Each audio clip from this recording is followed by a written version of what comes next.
lagay ng ating panahon ngayong tanghali po ng October 28, 2023 na kung saan sa ngayon ay patuloy pa rin natin na binabantayan ang LPA na nasa labas po ng ating area of responsibility about 1,780 km east ng Mindanao.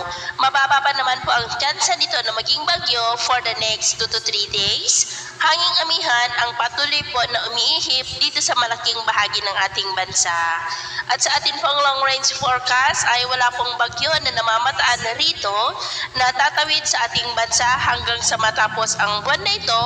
Pero sa unang linggo ng susunod na buwan ay posibleng aktibo na ang karagatan dyan sa silangang bahagi ng ating bansa na bumuo ng mga sama ng panahon. Ang development po ng mga ito ang ating babantayan. At sa lagay ng ating panahon ngayong tanghali ay generally fair weather sa malaking bahagi po ng ating bansa maliban lamang sa mga tsansa ng maulap na kalangitan na may mga pulupulong pag-ulan sa ilang bahagi po ng Nueva Ecija, Quirino, Aurora, Quezon, Laguna, Batangas, Bicol Region, Oriental Mindoro, ilang bahagi po ng Palawan, Capiz, northern part ng Cebu, southern part ng Samar, Sarangani, South Cotabato, Davao del Sur at maging po dyan sa may Mati sa may Davao Oriental.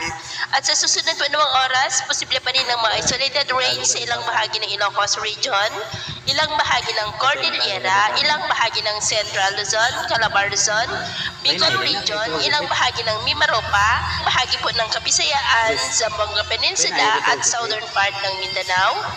Kung lalabas tayo sa ating mga tahanan ay ugaliin po natin lagi ang magdala ng kahit na nung panangga natin sa init ng araw at proteksyon na rin po sa mga biglaang buhos ng ulan. At sa atin naman pong mga baybayin, wala naman po tayong nakataas na namang gale warning signals, pero ba yung pag-iingat lamang po kung papalaot tayo para mas makaiwas sa mga sakuna.